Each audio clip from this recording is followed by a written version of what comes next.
Hello and welcome back to Alice Talks Football, and we are now live for another transfer catch-up live stream. In today's live stream, we'll be obviously talking about Varane, the deal being done, him being on his way to Manchester. We're talking about Camavinga next.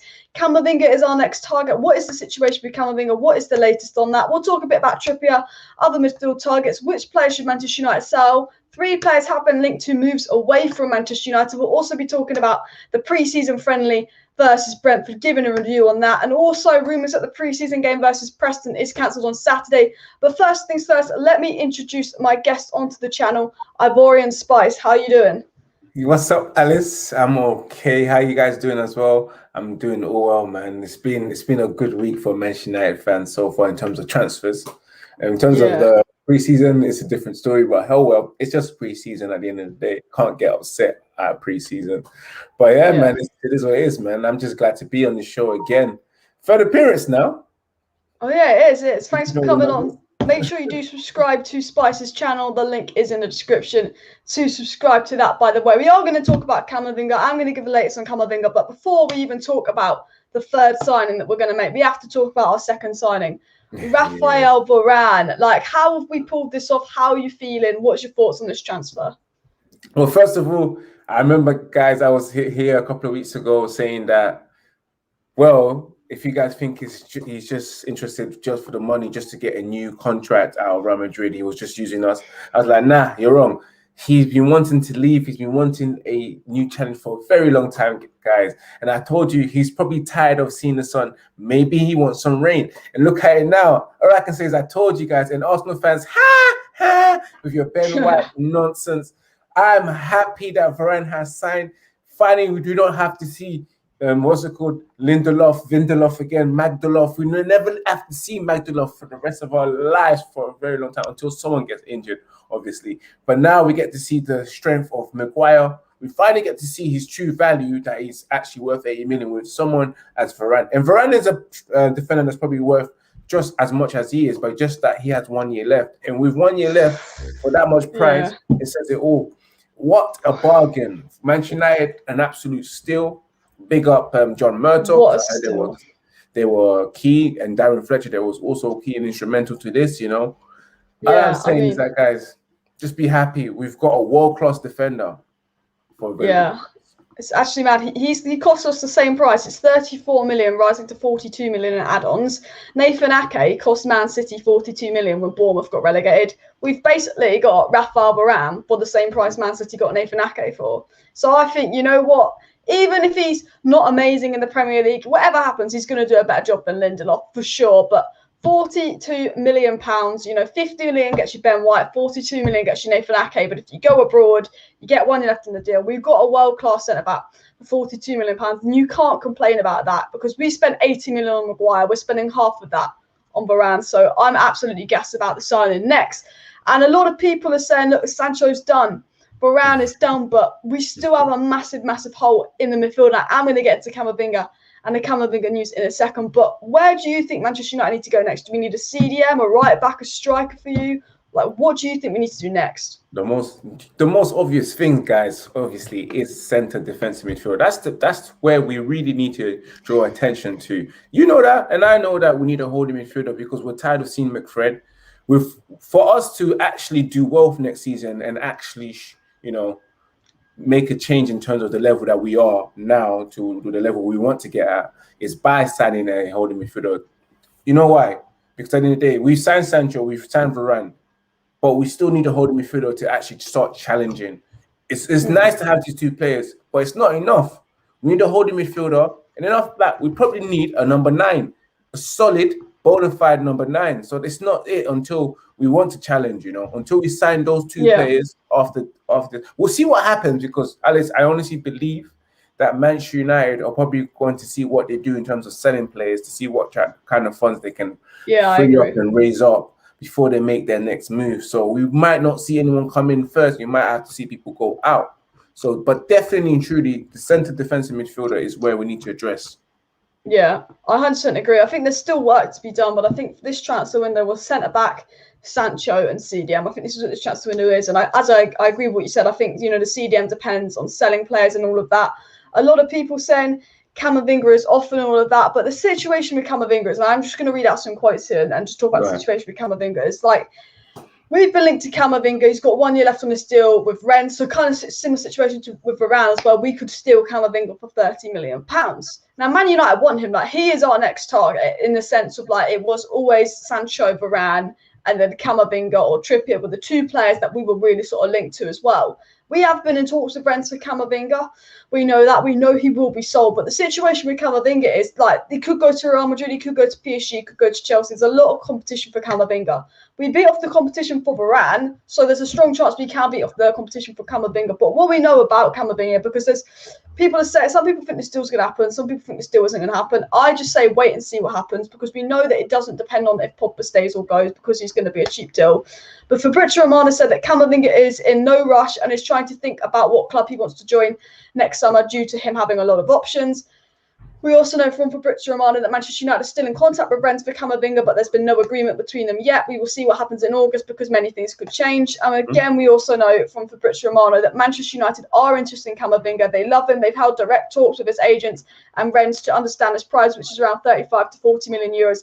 But Man United need to decide about midfielders, and that's why the situation is quiet. So to sum that up, like, Man United still want Camavinga, like, he is our next target.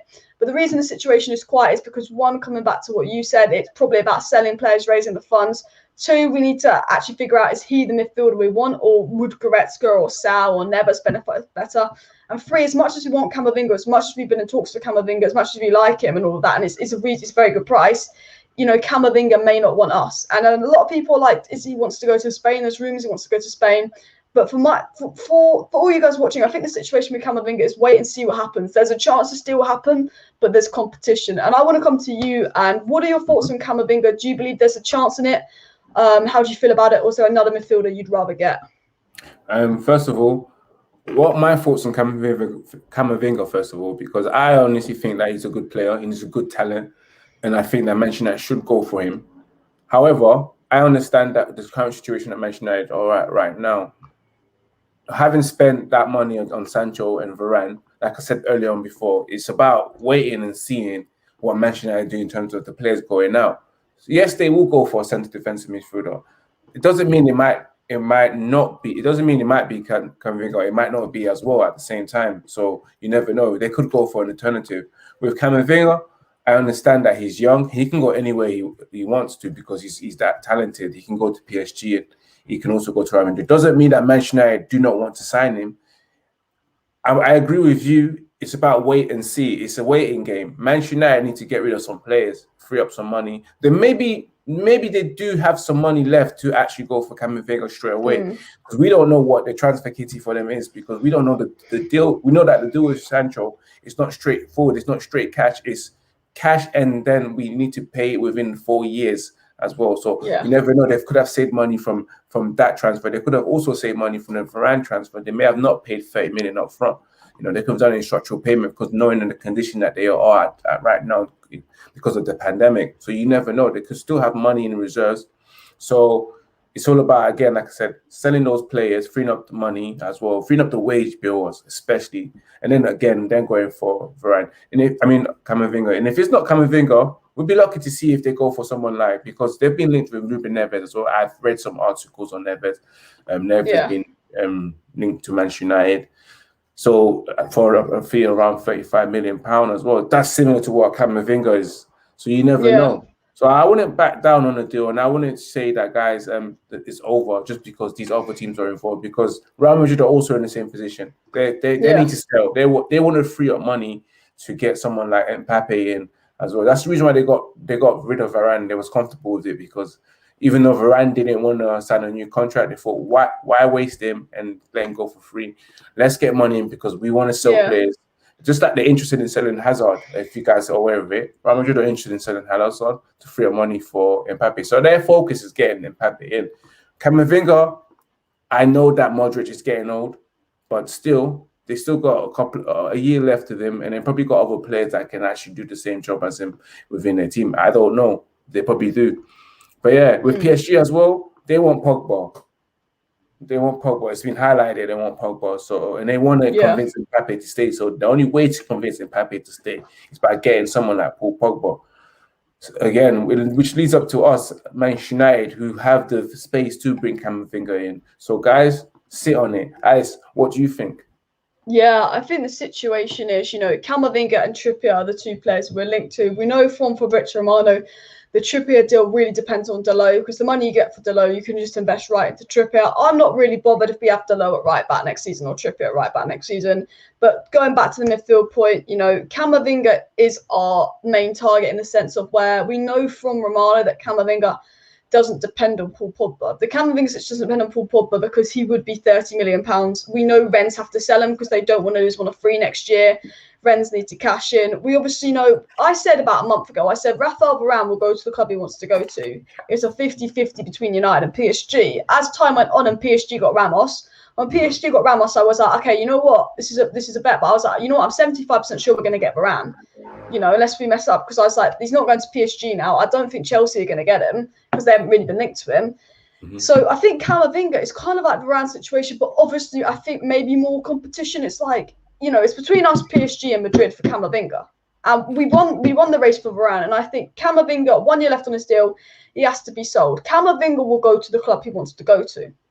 I think you can raise the funds from Camavinga very easily by selling Lingard and Dan James.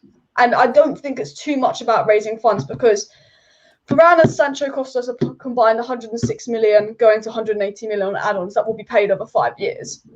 We do need to sell players, and the situation is before we invest, and we do want a midfielder, but we know before we invest in midfielder, it really depends on who sells. However, I think Camavinga is one of them where, we'll probably sell a few players. I think Lingard will go. Like, if we give Mata a new 1 year deal, who plays Cam and right mid, we've already got Sancho coming on right mid. There's no reason for Lingard to stay. I think we're just holding out on the deal to see if West Ham will just hurry up and pay 25 million instead of 20 million. I think we will go for Camavinga. It's pretty obvious he is our midfield priority. We know it doesn't depend on Paul Pogba, but again, there's Saul Niguez, that's a possibility. There's Goretzka, but I doubt that will happen. There's Ruben Neves and there's Declan Rice. And we know if Paul Pogba goes and you get 50 million for Paul Pogba from PSG, and we will talk about Pogba in a second, Declan Rice will probably become priority over Camavinga. But I think what United are doing is, I think we've just sort of signed Varane and Sancho. I think we're just going to sit off a second. We're going to be like, okay, who do we need to sell? Who can we sell? But we are in talks with Rennes. We are in talks with Camavinga. We will go for Camavinga. I'm sure we'll go for Camavinga. It's just, does Camavinga want us? He might not want us. And then I think it depends on who we sell. And I think we will ideally bring in a midfielder. You don't know with United. They could be like Sancho, Varane, that's enough. But I think depending on outs and how much money we make outs, we will bring in a midfielder. The situation, though, is that a lot of sources are saying that Man United are confident they can keep Paul Pogba. It's only PSG in for Paul Pogba. And I want to come to a point here. With Varane signing, do you think there's a chance that Paul Pogba could more likely put pen to paper and maybe stay at United? Do you think there's more chance of convincing him to stay now we've got Varane? Well, to answer that, first of all, if you guys were active yesterday on your Instagram account, you may have happened to notice that Paul Pogba on his Instagram account, a little selfie with a conversation, cheeky smile with Varane as well to welcome him in. So it looks like with that picture, Pogba might stay because at the end of the day, he's happy to see one of his brothers from France as well in the club, Despite that, it's still Pogba. I know Pogba wants to see more than just Varane and Sancho. Even I want to see more than Varane and Sancho. I want to see the CDM come in, a good quality CDM that will probably impress Paul Pogba. And also, like I said before, a guaranteed top goal scorer, 20 goals a season, striker. And once he sees that, then I believe Paul Pogba has no other choice but to sign. It's not enough just to Sancho and also Varane. Varane is his friend, and I believe Pogba had some involvement. But again, there's an interesting thing that you said about with Varane having to choose where he wants to go. If you guys have been aware, if you've heard the rumors about Varane, you know that we was interested in Varane. I did say this again before. He was interested in Varane about 10 years ago when Ferguson was there, and when he was 18 at Lens. And they were just about to sign him just before Zidane gave the call. Got Phil Jones instead. Lens and got him convinced. And then we ended up getting Phil Jones instead. But apart from that, beforehand, if you guys didn't know, Raphael Varane was a fan of Manchester United at his young age, and he used to idolize Rio Ferdinand. And the reason why he didn't come to Manchester United because he believed that at that time they were Ferdinand and Village at their prime. There was no way he would get opportunity. Just like the way PK never got his opportunity because of Village and Rio Ferdinand. So that's why he went to Real Madrid. And of course, the call from the great man himself, Zidane, is enough for you to say, yeah. But again, I told you before, guys, he's been wanting to leave 2 seasons ago, and he's always wanted this Manchester United move because he wanted to fulfill one of his dreams as well. So it's nice to know that he's chosen us. It wasn't just because of money as well, just to get a new contract. It's because he wanted to fulfill his dream. Because again, he let it wait for 10 years, and even himself, he probably thought that 10 years was a bit too long as well.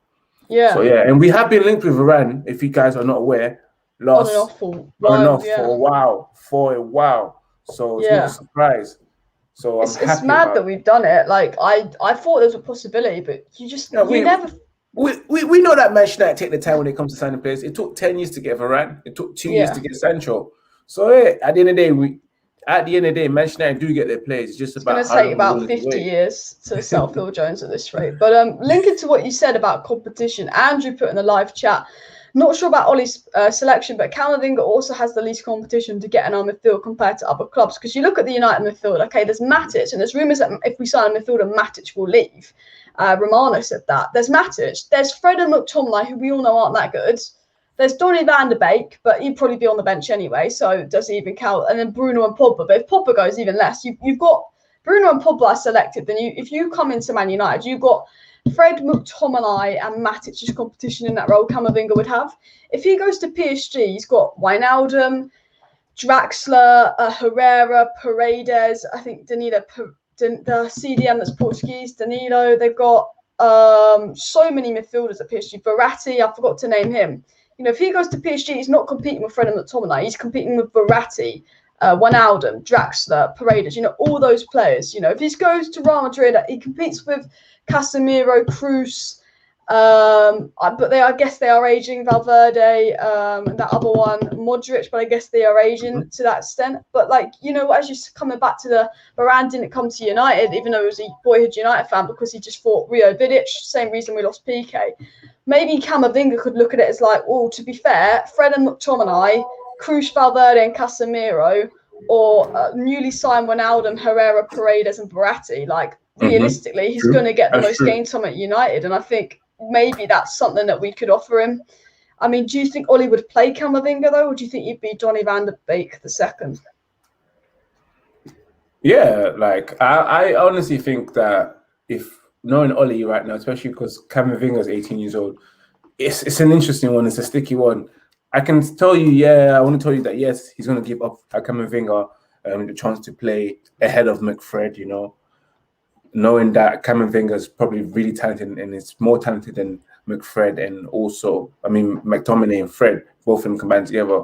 But at the same time, reality, and seeing how he treated, what's his name? Our player, what's the Dutch name? The Dutch guy's name? Van de Beek. Van de Beek, and making Van de Beek learn. I don't know if it's because Van de Beek probably needed to sit out and learn and watch and bulk up and get better in terms of understanding the Premier League and understanding the pace and everything. Yeah, it might be different for Camavinga where he might just take it on the chin and just let off from minute one. But I'll be honest with you guys, I can still see the same situation that happened with Van de Beek to Camavinga where he's going to be sitting and learning as well. But I hope that's not the case because we need someone there. And Ollie knows that we need someone there. So maybe he might just do it and just say, you know what, fuck it. Yeah. Forget McFred. I'm just going to give him a chance because I've seen Camavinga and I know he can hold it down. And with someone like Pogba next to him, because he plays like he's really mature. He's ahead of his age. You know, he's ahead of his generation as well. Yeah, he can play. The question is, could he play as a holding CDM? Because I think Ollie wants to play a 4-3-3 next season. There's a lot of hints at it. And I think with Varane and Maguire at the back, you don't need Fred and McTominay to protect them. I think one of the reasons we played Fred and McTominay in a 4-2-3-1 was because Lindelof protection. When Lindelof and Maguire play, they need Fred and McTominay. When Bailly and Maguire played, we did sometimes play a 4-3-3 with Matic. And I think with Varane coming in, Ollie wants to play a 4-3-3. And Camavinga kind of is a CDM, but he's one of those where he's not moulded into the finished product because he is 18. But like defensively, Camavinga's stats, like is insane because he makes a lot of tackles and stuff. He's kind of like a Kante. He plays a mix of box to box or DM in the pivot. And I think, if Ollie wants to play a 4-3-3 next season, Declan Rice comes in, he starts. Camavinga comes in, you don't know if he can hold on his own, but then who can hold on their own? But I think if Ollie goes with a 4-2-3-1, I think Pogba, Camavinga could be a really, really good pivot. I think Matic is poor, but then the thing about Ole Gunnar Solskjaer is you just don't know, because we've all watched Fred and McTominay have stinker after stinker after stinker. Donny gets a 10-minute cameo. All of a sudden, we score 2 goals when Donny's on the pitch. Donny gets an assist, was it versus Spurs or Burnley? Next game, who's starting? Fred and McTominay. Donny gets his chance, takes a while. Next game, who's starting? Fred and McTominay. And I think Camavinga could be moulded into the finished product in a few years, but I do think if we sign Camavinga, I don't know if he's going to start unless there's injuries or unless he seriously hits the ground running. But I would like to see Camavinga and Pogba with Bruno ahead. But I do think if I could sign any player in the world right now for Man United, I'd sign Ndidi. But, that's unlikely to happen. It's very, very unlikely to happen. I just think it's pretty obvious he wants to play a 4-3-3 next season. I don't think you can do that with Camavinga. I want to see this 4-3-3. And you know what, I'd be happy to see Camavinga, Paul Pogba and Bruno, where Paul Pogba will play slightly the box-to-box and Bruno will play the more of the advanced playmaker role, where he plays the number 8/number 10 at the same time supporting the single striker as well. I would love to see that.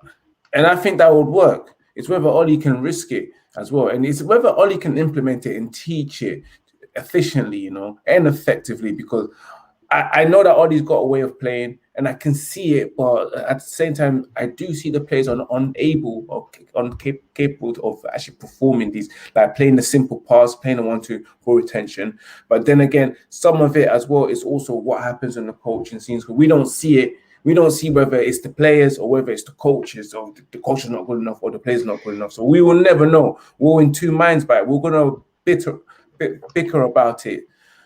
But it's whether he can do it. And I want to see it. I want to see 4-3. I don't want to see 4-2-3-1. I'm tired of the double pivot. Like, it doesn't work. It doesn't keep the ball. It doesn't keep the ball. Double pivot only works when you got 2 solid centre midfielders. One of them that's good in terms of dictating play. The other one is good at in terms of playmaking as well. Also can dictate play from deep and also hold, but can do more of the advanced role.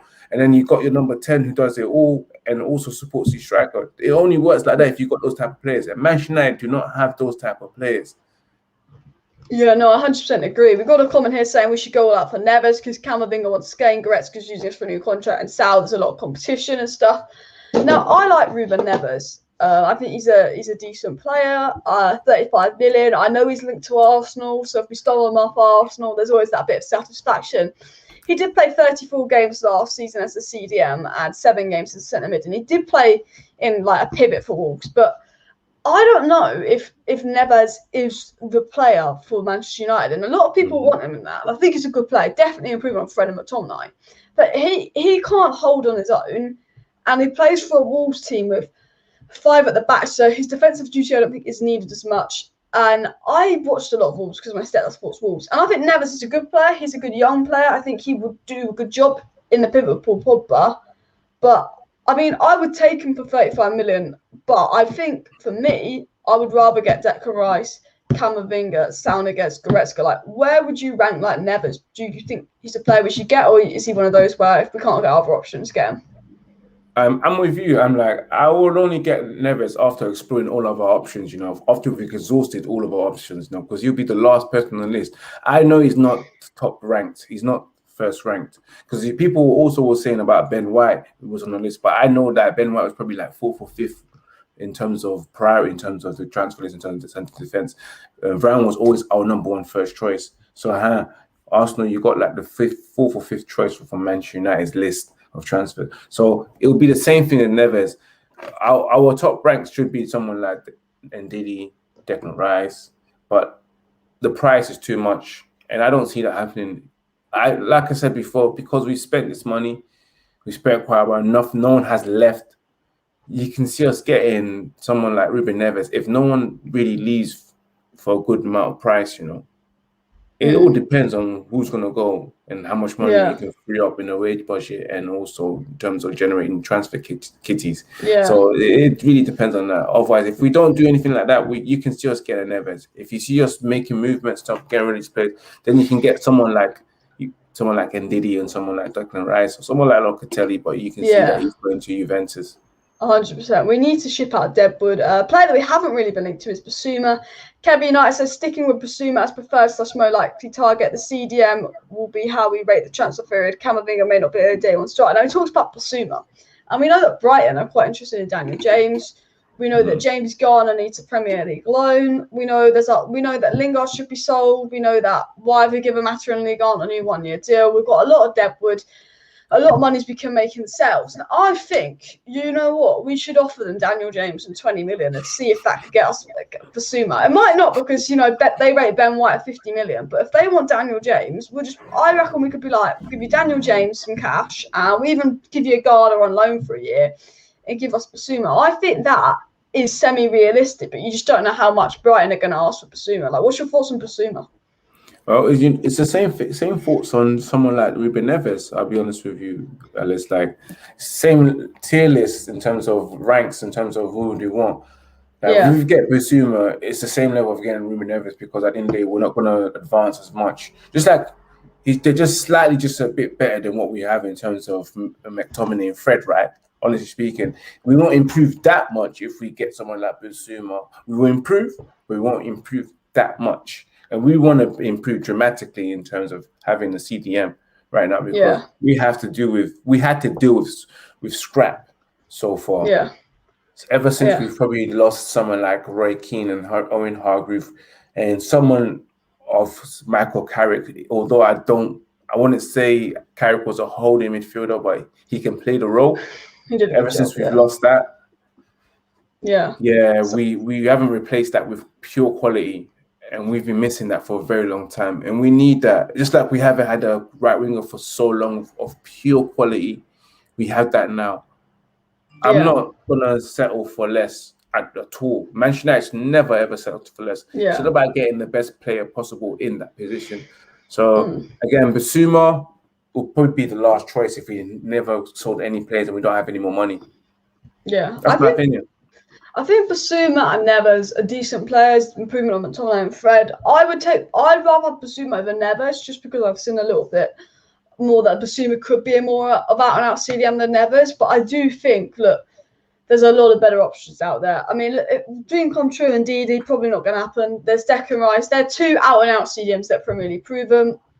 You go abroad, there's a lot of players. There's even Sakaria. Locatelli, there's the one that plays for Monaco that I can never pronounce his name, but it's like Chichimini or something. I don't know how to say his name. There's obviously, you know, some have already gone. There's a lot of good CDMs out there that I think what United need to do is they need to seriously go, all right, £15 million Daniel James, £25 million Jesse Lingard. That's £40 million raised. You could get a good CDM for £40 million. If you stay in the Premier League, you can't get a good CDM for £40 million because you've got that English tax, that Premier League tax. You can get Sakaria, Locatelli, Tuchemini. Like, you can get all them players for £40 million, even Paulinho. You can get all of them for £40 million or less if you go abroad. And I think, you know what? Our problem in recent years is we don't like to let go of Deadwood. We just can't let go. Phil Jones is still at the club. Pereira needs to be sold. Jones needs to be sold. Lingard needs to go. Dan James needs to go. And it's not that they just need to go for money. But if you look at preseason, have you watched much of preseason? I've been watching since day one. Come on, I'm a Man United fan. You know, I watch preseason. Yeah, like if you look at it, Alanga, Sholotiri, and Palestri all looked better than Daniel. Obviously, I know Daniel James had less rest, but Palestri, Sholotiri, and Alanga all look like they could offer more than Daniel James and Mata next season. I generally think they could, and even Amad Diallo, like he's got 2 starts, goal and assist. You know, he's getting goals and assists for the Ivory Coast. You know, Amad Diallo looks like he could probably have a Greenwood season, maybe. You know, where he breaks in. Palestri probably needs a loan, but I still think he'd offer more off the bench than Daniel James and Mata at this rate, because as much as I think Daniel James is Premier League quality, I don't think he's ever going to cut it United and Matt's past it. I think Alanga and Sholotiri, I'd rather play ahead of Dan James now, because I've seen enough of Dan James to go, okay, you've got pace, You work hard, you do your job, but you're never going to win as a Premier League star week in, week out. These are players have potential to, and I think it's not all about raising funds, but I also just think, we've signed Sancho, we've got abundance of great youth. Why are we keeping Juan Mata around when you've got Amad Diallo, Pelestri, Shulatiri? What's your thoughts on that? Would you have kept Mata, or are you just would more than happy to just play Amad Diallo instead of Mata and Dan James? Do you know what, yeah? With the Mata situation, I don't know why Mata's still here. I believe Manchester should have been released a long time ago, especially at the end of the season. So all of that was just sympathy in terms of Manchester United giving him a new contract. So I don't think he should be there. So he should be Pelestri himself. He's been impressive so far in the last 3 games. I believe he scored 2 goals or assist 1 as well. But he has been involved in goals. So he's been good, but I can see that Pelestri himself is still not there yet, but he can offer way more than Dan James, because Dan James done absolutely nothing in those two games that he's been here. The first 45 minutes that he's been playing, trash. And I still don't understand how he's got into Manchester United's team now. It makes no sense. We should be getting rid of him. I don't want to see a Dan James next season. I'm sorry, guys. I know that he's had some tough times as well, but he's not good enough. Yeah, he's not good enough to play for Manchester United. Not even to be second fiddle. He shouldn't be even on the bench at all. Not even on the 23s. Because when Dan James had the ball, he done nothing else. He's done nothing. But Elenga has done well as well. But still, Elenga's not ready.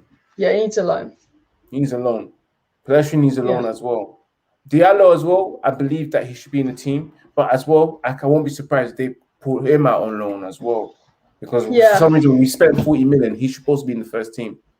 I think Diallo, is good enough to stay around in the first team because... But we spent 40 million on him. So he's supposed to be... he should be. 40 million is first team football type of money, right? Yeah, but I also think when he's on the ball, he just looks different to a lot of youngsters. When Greenwood came in 2 years ago, and we was coming off the bench every now and then, and in his breakout season, we ended up scoring 17 goals. When we subbed Greenwood on, we just knew that he offered something. We watched Chong play for United. We were like, he needs a loan. We watched Angel Gomez, and we're like, well, he needs to be given a chance, but I think he needs a loan as well. But with Greenwood, you just went, this guy can do something. I think Pelestri needs a loan. I mean, Shulatiri's only 17. He's much younger than the others. I think Elanga needs a loan. But with Amad Diallo, he's started 2 games for United. He got a goal versus AC Milan, good team. Yeah. He got an assist versus Leicester, good team. He should have got an assist final game of the season versus Wolves. He played Daniel James for on goal. What Amad Diallo shows me is he might be 4 years younger than Daniel James, but he's much more intelligent, because Daniel James could put in a good cross, but there'll be no one there. He doesn't look up. And Daniel James's decision-making lacks. When Daniel James is on the ball, he kind of takes a big touch, sprints, and could run into 3 or 4 players. When Amad Diallo was on the ball, and I'm not going to compare him to Hazard, because, Hazard is special, but, when he dribbled with the ball, when you see those players and they dribble with the ball, and that you can just tell they're in so much control of the ball, they're so confident. Amad Diallo, he's not coming in and playing, and a lot of youth players don't want to take on players, they don't want to give the ball away, they don't want to take risks their pass. Amad Diallo from day one was I'm going to take on players. I'm confident when he dribbles with the ball. He knows he's good, and I think being a youth player, you need a little bit of confidence and as well. And I just think with Diallo, I think what, if we're 1-0 down and we have Daniel James, Juan Mata, and Amad Diallo on the bench, Juan Mata will have a stinker versus QPR. Juan Mata has had more stinkers than good games in recent years. I love Mata, but unless we're playing a team that's really, really low block and really, really slow, there's no use for him. Daniel James, you might have pace, but if they got a low block, there's no use for Daniel James, because all he's got is pace. You can't get him behind. Amad Diallo looks like a player that could do a nice pass, get an assist, and make something happen, or he could do a nice dribble, or link-up play, or score a goal. We saw that versus AC Milan. We've seen it in 2 Premier League games versus Leicester and Wolves that aren't bad sides. And he scored 5 Ivory Coast. He got an assist for Ivory Coast in international duty. I think that Amad Diallo, I'm not going to say he's ready to play week in, week out. We're not like that, but I think he's one of them players that I don't really think he needs a loan. I just think he needs to be given a chance. I think Pelestri does need a loan. I think Elanga needs a loan. I just think, why have we kept Mata? Look, for me, it's simple. Right wing, Sancho first choice, Diallo second choice. Striker, Cavani first choice, Greenwood second choice. And you can also rotate Greenwood and Martial and put Greenwood on the right, Martial striker. Left wing, Rashford, Martial. Yes, okay, Rashi's might be out for 2 months injured, but Sancho can go on the left, Greenwood can go on the right, Cavani or Martial up top, and Diallo can be that rotation player. I don't really know where Mata fits in that. I don't know what your feeling is on the Amad Diallo Juan Mata situation. Would you keep would you keep Amad or would you loan him? I've already said we should get rid of we should still get rid of Mata. Yeah. Amad Diallo, I believe again, he should be involved in the Manchester United squad because you've seen his quality. You're right. The goal against Milan, you know, one of his first couple, I think, like I said, it was his debut or whatever. Yeah. He scored against Milan. The 2 games that he was involved in, especially that goal where he almost set up Dan James, and Dan James showed exactly what his qualities is, and it's lacking. Yeah. Unable to finish that easy chance that's not easy. Beautiful ball that he put on the plate for him, one-on-one with the goalkeeper, and he chose the wrong decision. He should be ahead of Dan James. Dan James shouldn't be at our club. And you can see that, again, you can see that Diallo's got the ability and the quality. Even at times when I've seen Diallo play, I feel like he's more intelligent than Marcus Rashford with the ball. Yeah, he makes the right decision. So, yeah, I honestly feel like, yeah, he should be involved. He should have more game time for Manchester United. Don't make him like a fringe player. No, he should be involved. Like, he'll come on and off certain games, start certain games as well, just like the way he just randomly bring on Dan James, especially in big games. And I don't want to see Dan James. I just don't. I'm tired. I want to see some good quality players playing for Manchester United. Real ballers. Like, that's all I want to see next season. Because I'll be honest with you, we sit here now. Next season is very, very important, especially for our current manager as well, because he has to win a trophy. Don't care what it is, if it's a Mickey Mouse trophy or whatever. For him to stay in this job, for him to stay in this game, he needs to win a trophy and show us what he's really made out of. You know, there's no more excuses. For him to have players, for him to have money as well, spent about 400 million. This is not an Oli in or Oli out situation. This is realistically, let's talk for real. He's had 400 million to spend. He's also had opportunities. This is his third, going into his 4th season. Yeah, he's had opportunity to show himself exactly what he needs to do. He showed us that improvement. He showed improvement within the team, stability in terms of squad harmony and etc. Whatever he's done background, he's done a brilliant job at. Yeah. But now it's about get the business done, because this is your 4th season. We need to start believing what we've invested in. You know, 3 or 4 years is a very long time, so we need to see it. It's very important that our manager shows himself this season. He's got the players now. He's got Sancho coming, Varane coming, whoever else is going to come in. He's got a better squad than anyone else has ever. He has to win. Like, the only way I'll be all in next season if he doesn't win a trophy is if it goes down to final day of the season and we like literally lose a Premier League title on goal difference and we have a brilliant season. Like, do you know what I mean? Like, talking like a Liverpool, you know, when Liverpool came second that year to Man City. If we don't win a trophy and we have a season where there's literally 1 point in the title, last game of the season, very, very unlucky because City have just brought Grealish and Kane and we couldn't do anything about it, then fine. You know, if you don't win a trophy, I'll allow that. But he needs to either be in a title race to final day of the season or win a trophy, because yes, I know we have McTominay, Fred and Matic in midfield. Yes, I know we have a dead midfield, but you can win a Carabao Cup. You can win an FA Cup with Fred, because at the end of the day, a tournament game is luck. Like, not the best team doesn't always win a tournament. If Leicester can win an FA Cup, we can win an FA Cup. Leicester is a decent side. You know, we can beat Man City pretty easily on our day. We've won quite a few games against Man City. Just sit back, counter attack, boom.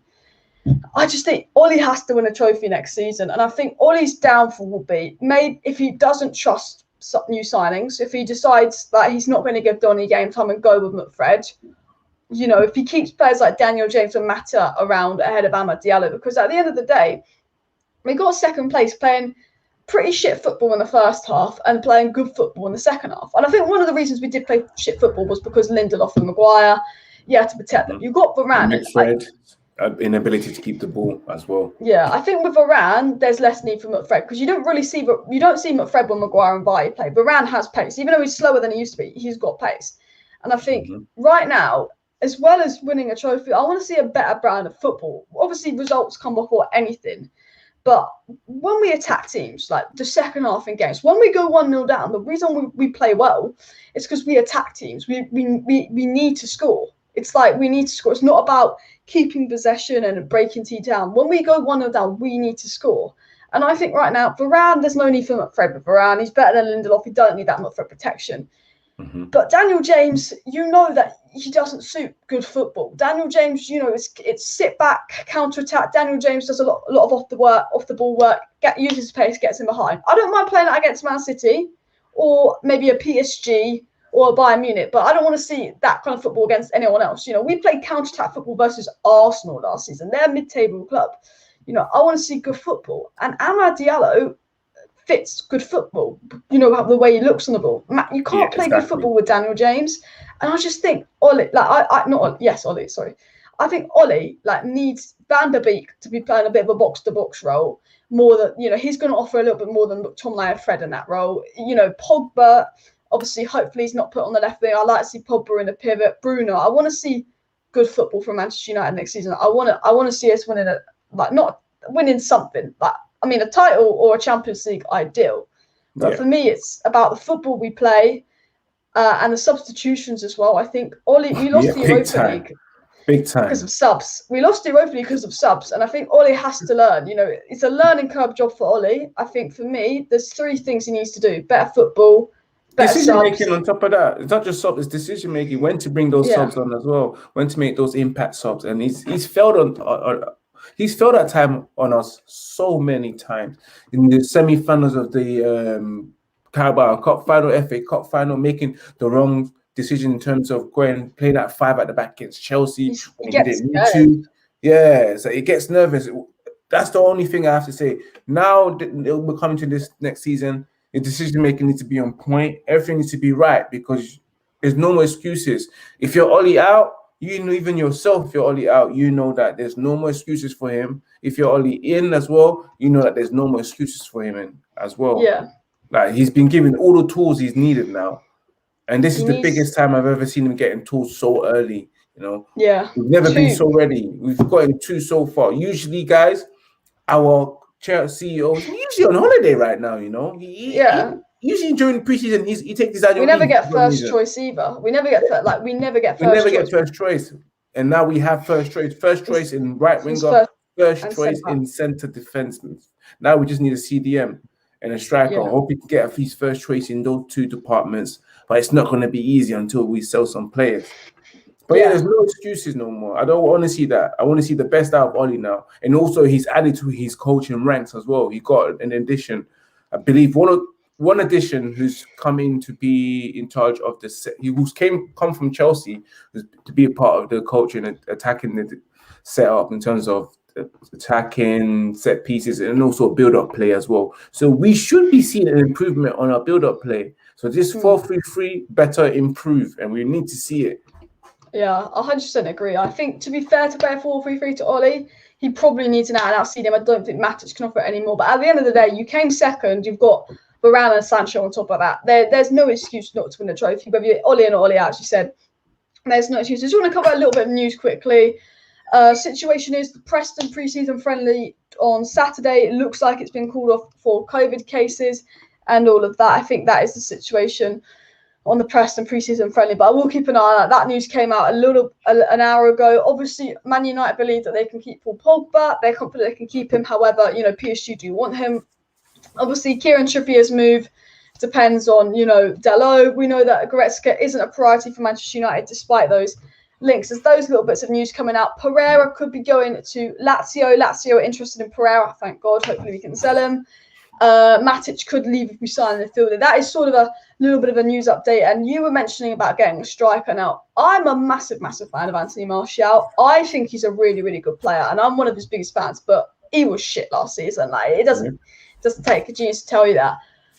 The thing is, we've got Cavani, Greenwood, and Martial who can play striker next season. That's why I'm not bothered about striker till Cavani leaves. Just see how Greenwood does, see how Martial does. But Martial got 17 non-penalty goals in the 1920 season. 17 non-penalty goals in the Premier League. Bear in mind, he missed 2 months out injured. Yeah, Pereira and Lingard are served for half that season as well, and he still got 17 non-penalty goals. I think he got like 7 or 8 assists as well. Like, his link-up play was quite good. I know Martial's a good player, but he's a confidence player. He's a momentum player, and he's inconsistent. And I don't know what your situation is on Martial, whether you want to sell him, you want to keep him. But for me, I think Martial needs to have a good season, and I believe that he's good enough to play for Manchester United. but a lot of fans don't. They say that we need to sell him. Would you cash in 40 million pounds on Martial? Oh no, Alice, hell to the no on that. I don't understand why people keep saying get rid of Martial when you're just not saying nothing about Dan James. You want to elevate, get rid of Dan James and 100%. keep Martial and add quality to that. Because I still believe Martial can still do a thing. The reason why I say keep Martial because he can also play on the left. You've seen that he's dangerous on the left side as well. I believe we need Marcus Rashford and Anthony Martial in that position, battling it out as well. Not just Martial just playing up front, but also battling it out on the left wing. So you need him for that. And that's the reason why I always say we need an additional striker, because I can also see Greenwood playing on the right and Sancho getting the rest as well. Yeah. But it's the whole Cavani's his fitness situation. We cannot rely on a 35-year-old man to carry us throughout the whole entire season. That's also known as being injury prone. If you look at his injury record, it's a lot. It's big. Yeah. It's big. So we need that guaranteed striker that's going to come in to score the 20 goals per season. So we don't have to worry about Anthony Martial not being confident or being confident at times to carry the team. So that's the only reason why I say that. And if we want to really challenge and take it to the next level, it has to be that we need a top quality striker. And someone there saying Lautaro Martinez would be ideal. And if I was Manchester United and if I was the director of football right now and Darren Fletcher and Merton, I believe Inter still owes us money for Lukaku. They need to stop paying up or use that money to get a discount on Lautaro Martinez for at least 40 million euros, because he's worth at least 80 million euros up to 100 million euros. He's a top quality striker, and he will bang. As well. He will bang for us as well. He's like, you see how we hated Aguero? Imagine us having our own Aguero. Yeah. He reminds me of Aguero / Messi. He's very good on the ball. He's a very good finisher as well. He's got that classiness, that South American way of finishing as well, where it's all classy and perfect. He's a top player and he's young. You could get a good nearly 10 years out of him. I also think, I think one of my fears with signing a striker was we've seen a lot of games for Man United where, whether it's Martial, Cavani or Greenwood playing, they have no service. Kane was a bit of a victim of that in the Euros. Kane wasn't great in many games, but sometimes you can't blame the strikers; they have no service. And my biggest fear with signing a striker was if we spent 200 million on Haaland, for him to have this, he can't do it all. But I do think with Jadon Sancho coming in, whoever plays striker is going to get more service, because I think, we played Pogba on the left-hand side because when Greenwood and Rashford played, they cut in and score. They don't really put crosses in. They are more inside forwards, they cut in and score. Whereas, with Sancho, last season 20 assists, the season before 20 assists, and the season 4 20 assists, 60 assists in 3 seasons. This guy can create. And I do think, Sancho is an out-and-out winger, whereas Greenwood and Rashford are kind of a mix of a striker and a winger, but they're not, Rashford's not a striker, but he's a winger, but a bit like Salah, And I think now, the strikers are going to get more service. I think with Sancho coming in, we had to play Pogba on the wing for that service again. And I think, if you signed, obviously for me, I'm like, let's not get a striker this summer. CDM's so much more important. We're not going to get CDM striker. But I do think next summer, as much as I love Martial, as much as I think Greenwood can do it, if Cavani leaves and Martial isn't picking up the form at the striker role, and Greenwood isn't, I think Lautaro Martinez, if you could get him, Erling Haaland, if you could get him, would be brilliant, because I do think we're going to get a bit more service in attack next season, especially with Varane and Fred, hopefully. More exciting football, more exciting wingers. Strikers going to get more chances. And I do think this season, I think this is Martial's you rise to the challenge or you leave season. And I love Martial. I think he's really good.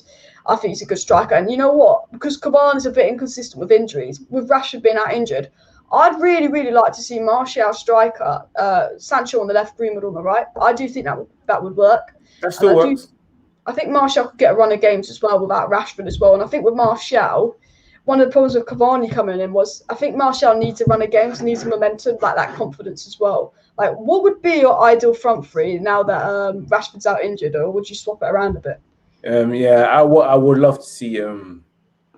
You know what? Yeah, I really like having Martial up front because I like a complete forward. A forward that can link up play and also be there to tap in the goals as well. And Martial has that in his game. It's just, again, like you say, depends on how confident he is in the mood that he's in.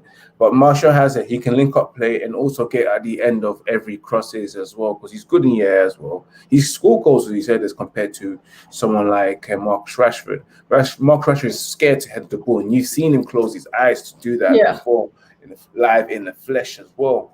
So yeah, I do like that. So I would like to see Martial, Greenwood on the right, and Sancho on the left.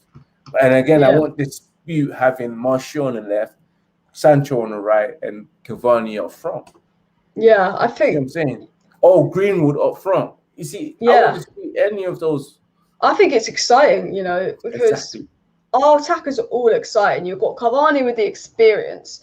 But I do think the pace, the youth, and the excitement in our attack is nasty. And we're not even bringing up Pellistri, Amad Diallo. I mean, Dan James and Mata don't even get to this conversation, so I don't even know why they're at the club, you know. But we have a very, very exciting attack for next season. I actually want to ask you, like, who's really impressed you in pre-season, you know, watching the games? I know we haven't been great in pre-season, but anyone that you're like, oh, I fancy giving them a chance? The only person that's really caught my eye, I would say, or I'll say who's caught my eye and who I would have loved to have caught my eye because I want him to really get a chance. Pellistri did impress, but who I really wanted to catch my eye and see more of was Hannibal. Oh, yeah. I really wanted Oli to give him more game time as well. And that's what scares me. It's like, why are you not giving someone that won your under-23s reserves player of the year more game time than someone like Anthony Elango that never won under-23 player of the year? You'll be thinking that you'll be trying to push him through to first team. So it's a bit weird. So I would have loved to see him, but Pellistri really impressed, but he'll be going out on loan at the end of the day. He's most Elango did well, scoring 2 goals. Another person impressed. But my opinion on Elango is that I don't think he's all that. I don't know how you guys feel. I just don't. I watch him play. I just don't. My eyes just look at him thinking, another Chong or something. Another Welbeck. He could be. He could make that Manchester United and then end up having to leave because he's not scoring that amount of goals he's supposed to. Yeah, I think he's a good player, but he is 19. You know, same age as Greenwood. Greenwood's definitely for me ahead of him, no matter what. But I also just think sometimes you just look, as we said earlier, sometimes you look at a player and you think, you look at Greenwood and you just know that this guy is a level ahead of everyone his age. You know, you get very few of them. I do think Alanga's good, but he's not at Greenwood's level. But you never know with some players where they don't actually show that they're at that level till they get to like 22 odd. You know, it's very, you know, a lot of top players were never that great until they were, you know, 22, 23. As well, you know, Aubameyang, when he was like 22, who, you know, I know he's had a shit season at Arsenal. When he was 22, I think he was just playing for some like average French team and stuff, you know. I think with Elanga, it's just give him a few loan spells, give him some experience, and maybe one day he'll be ready. But yeah, I do agree with that. I think no one's been that impressive in pre-season. I think James Garner was a player that I was most excited to see because young, CDM, but again, he's not ready to hold, but I think he's definitely got quality in him. But I think looking at pre-season, no one's really made a statement of they need to start. Like, we know Wan-Bissaka and Greenwood are probably going to start, maybe versus Leeds, but I think there's not anyone in pre-season that I've looked at and been like, you need to start. There's people I've looked at and been like, you need to sell. I think we've all looked at players, but we need to start. And that one's come on to my next point. Like, so if you could get rid of 5 players, who would you get rid of? Like, just clear the deadwood. Easy. First one top of my list that people keep forgetting, Phil bloody Jones. That's the first person I'll get rid of. Juan Mata needs to go. Pereira needs to go. Jesse Lingard needs to go. Matic needs to go. Did I mention Dan James? Did I forget about him? Make it 6 with Dan James. 6. And who else needs to go? Lee Grant. Lee Grant can go as well. I don't know why he's still here. And I'll be honest with you guys, even one of our players that are on to Sanibay needs to go on loan or go and to free up and bring in someone else again. Because we still need another centre back again.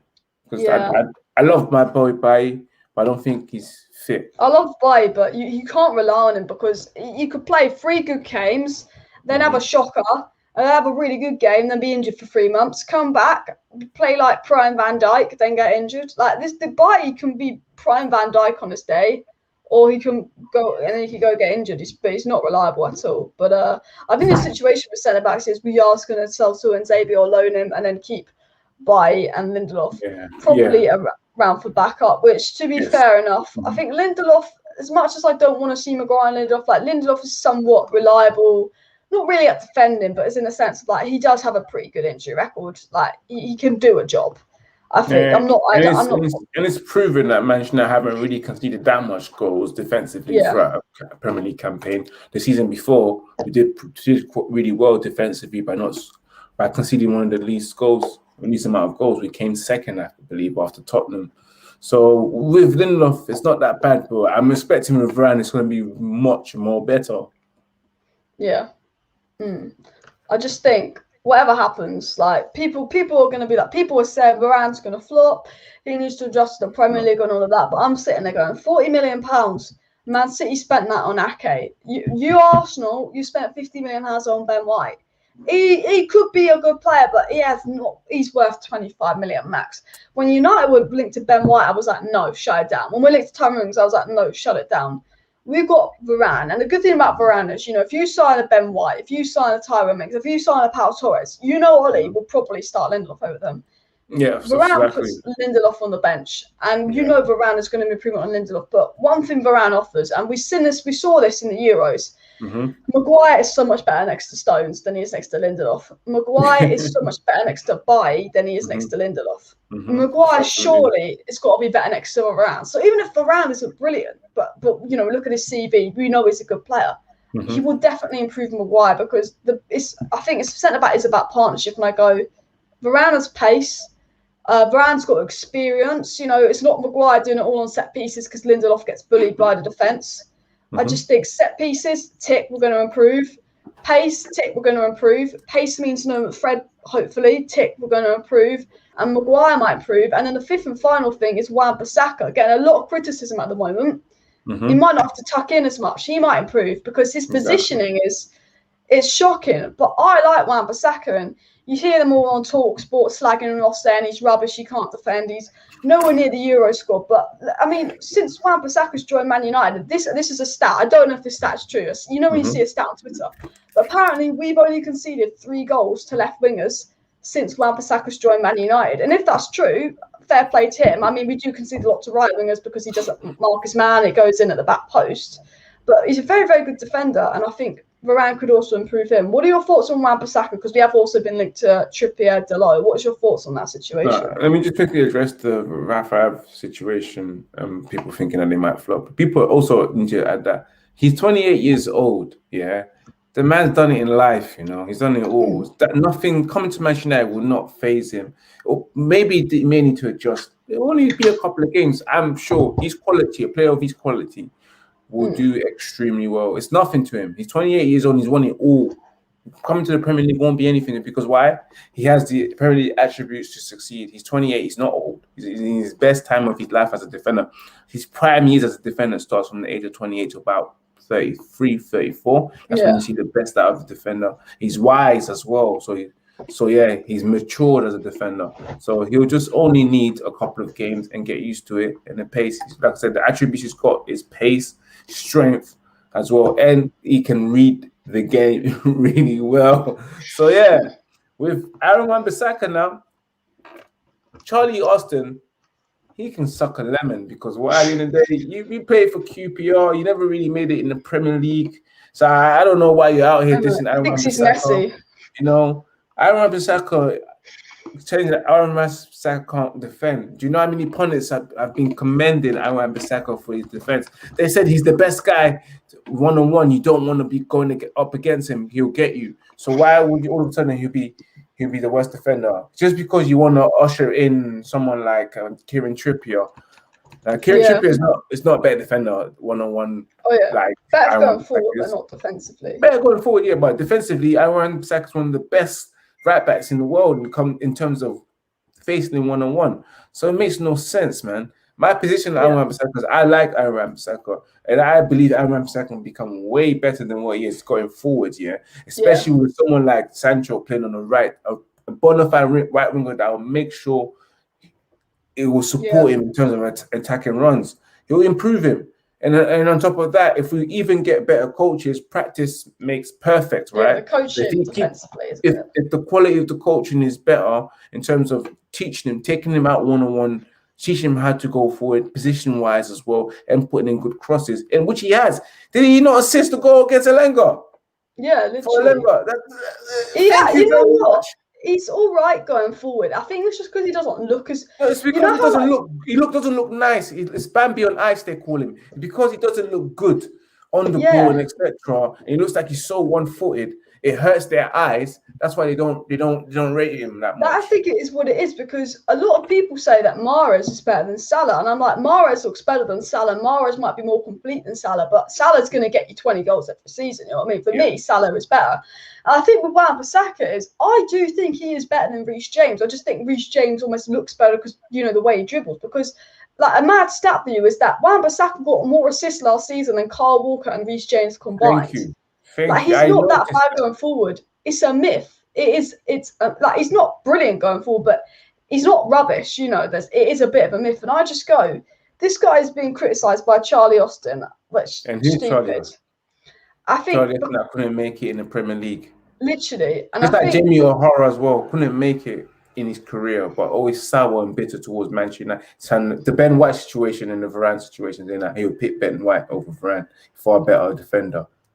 It's just a bit of English. I mean, it's not even English bias with Wan-Bissaka. It's just United agenda. But what I think with Wan-Bissaka is like, he's a young player. He's 23.